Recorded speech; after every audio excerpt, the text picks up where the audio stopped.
De Nazca-cultuur bestond ongeveer tussen het jaar 200 voor Christus en het jaar 1000 van onze jaartelling in de Nazca-vallei.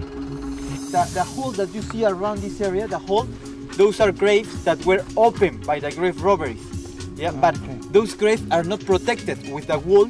Yeah, so with that year it has been covering with the sand. In Chowchilla zijn duizenden graven gevonden met grafgiften voor de overledenen, wat duidt op een religie gebaseerd op wedergeboorte. Over the surface we are going to see many fragments of potteries like these ones, original pieces, yeah, that were destroyed by the grave robberies.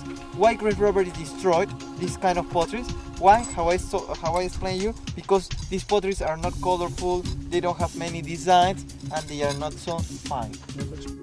De doden werden in katoenen doeken gewikkeld en rechtzittend begraven met het gezicht naar het oosten.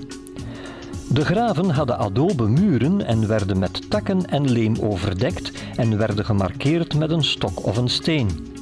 Voor grafrovers was het natuurlijk een koud kunstje om deze graven te vinden.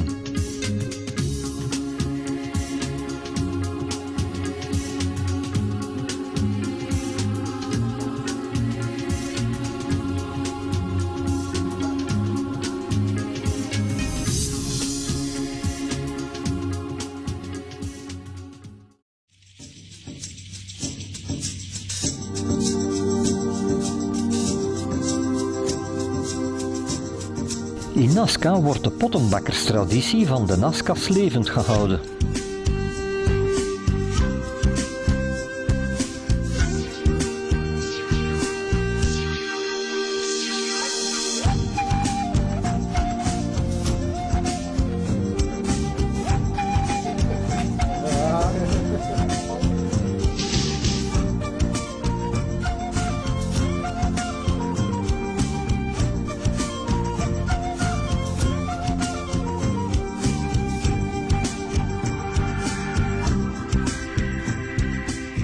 De Nazca hadden een hoogontwikkeld, speciaal aan de omgeving aangepast irrigatiesysteem ontwikkeld.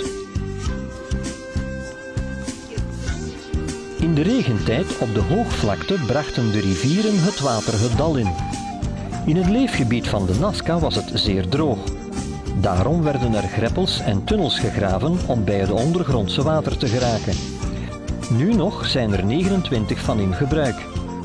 Deze waterleidingen zijn ongeveer 1 kilometer lang. Eenmaal uit de grond werden de kanalen bedekt met stenen platen of boomstammen, zodat het water niet verdampte.